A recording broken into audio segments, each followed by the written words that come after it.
वो भी हाथ में त्रिशूल रखा करते थे। वो भी जो है ना कहीं धर्म की रक्षा के लिए रख के घूमते थे। आज के हिंदू हैं वो विलासिता के दौर में जो है जी रहे हैं। इंडोनेशिया मुस्लिम कंट्री भी है। जब आप वहाँ पे एयरपोर्ट पे उतरोगे तो आपको गरुड़ा का सबसे बड़ा तस्वीर मिलेगा। विदेशों में हमारे धर्म को अपनाया जा रहा है और हमारे देश के लोग हमारे धर्म के विरुद्ध। प्राचीन काल से हम हिंदुओं में एकता नहीं है। अगर हम हिंदुओं में एकता होती ना तो इन मुगलई की औकात नहीं थी कि हमारे देश में कदम रख। कहा जाता है कि डॉक्टर भीमराव अंबेडकर ने मनुस्मृति को जलाया, मनुवादी सोच को खत्म कर दिया। डॉक्टर भीमराव अंबेडकर को 14 भाषा का ज्ञान था, लेकिन संस्कृत भाषा उन्होंने नहीं सीखी। 4 वर्णों को कभी एक नहीं होने दिया, क्योंकि उनको पता था कि अगर ये 4 वर्ण एक हुए ना तो उनका सत्ता इस देश में नहीं चल पाएगी। 4 वर्ण अगर एक होते हैं तो फिर ठीक है, देश भी चलाएंगे, धर्म भी चलाएंगे और अखंड भारत भी बनाएंगे। संविधान को हाथ में लेना पड़े, कोर्ट के विरुद्ध जाना पड़े, जाऊंगी, लेकिन अगर मेरे सामने इस तरह कोई मेरे धर्म के विरुद्ध बोले तो मैं उसे काट दूंगी। ये मेरा व्यक्तिगत मामला है, उठूंगी और मैं मारूंगी, क्योंकि मुझे करना पड़ेगा। मुझे अपना धर्म बचाने के लिए कुछ भी करना पड़े मैं करूंगी। जो साधु संत हैं वो भी हाथ में त्रिशूल रखा करते थे। वो त्रिशूल शो के लिए नहीं रखते थे, वो भी जो है ना कहीं धर्म की रक्षा के लिए रख के घूमते थे। लेकिन जो आज के हिंदू हैं वो विलासिता के दौर में जो है जी रहे हैं। उनको जो है धर्म क्या है ना संस्कृति क्या है, सनातन संस्कृति क्या है, उसका कोई ज्ञान लेने को चाह नहीं रहा है। वेद पढ़ना कोई नहीं चाह रहा है, जबकि दूसरे देश वाले कहीं ना कहीं वेद को पढ़ा रहे हैं बच्चे। इंडोनेशिया मुस्लिम कंट्री भी है। जब आप वहाँ पे एयरपोर्ट पे उतरोगे तो आपको गरुड़ा का सबसे बड़ा तस्वीर मिलेगा। वहाँ पे विष्णु भगवान का सबसे बड़ा मंदिर भी है।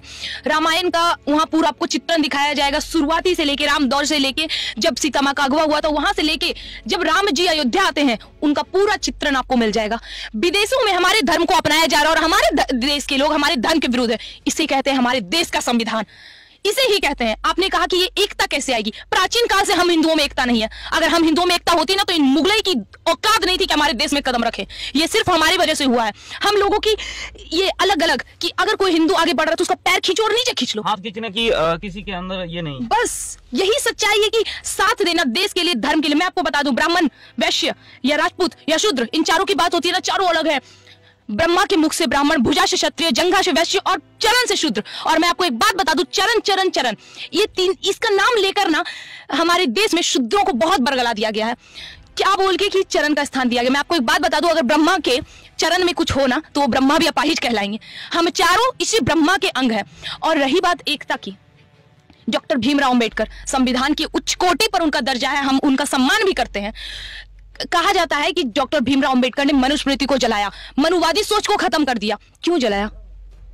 क्यों जलाया? डॉक्टर भीमराव अंबेडकर को 14 भाषा का ज्ञान था, लेकिन संस्कृत भाषा उन्होंने नहीं सीखी। मैं कोई उंगली नहीं उठा रही हूं, मेरी इतनी हैसियत नहीं कि मैं डॉक्टर भीमराव अंबेडकर पर कोई टिप्पणी कर सकूं, लेकिन अगर वो संस्कृत में मनुस्मृति पढ़ते तो शायद वो नहीं जलाते। और इसको इस देश के लोगों ने, जिसको सत्ता चमकाना है, जिसको पूरी तरह से पब्लिसिटी चाहिए, नेतागिरी में आना है, उन्होंने तोड़ मरोड़ के जिद दिखाया कि डॉक्टर भीमराव अंबेडकर के साथ अत्याचार हुआ, डॉक्टर भीमराव अंबेडकर के साथ ये हुआ वो हुआ।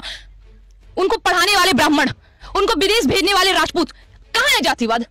क्यों नहीं जिक्र किया गया इन सब चीजों का? उन्होंने जिससे विवाह किया वो एक ब्राह्मण। आखिर क्यों इन सब चीजों को दबाया गया? ताकि हम हिंदू आपस में लड़े। 70 साल से कांग्रेस ने इस देश पर राज किया। जानते हैं उन्होंने क्या किया? एक सच्चाई, कड़वी सच्चाई, 4 वर्णों को कभी एक नहीं होने दिया, क्योंकि उनको पता था कि अगर ये 4 वर्ण एक हुए ना तो उनका सत्ता इस देश में नहीं चल पाएगा। और इसका फर्क उन्होंने 2014 के चुनाव में भी देखा, 19 में भी देखा, 24 में भी देखेंगे, 29 में भी देखेंगे। यही है देश की सच्चाई। हम 4 वर्ण अगर एक होते हैं तो फिर ठीक है, देश भी चलाएंगे, धर्म भी चलाएंगे और अखंड भारत भी बनाएंगे। लेकिन अगर हम 4 वर्ण इसी तरह टूटे रहे तो कल लव जिहाद भी होगा, आपकी बीवी, आपकी बहन का बलात्कार भी होगा, आपके बेटे को इस्लाम धर्म कबूल करने पर मजबूर किया जाएगा और आप करेंगे, क्योंकि आपका खून पानी हो चुका है।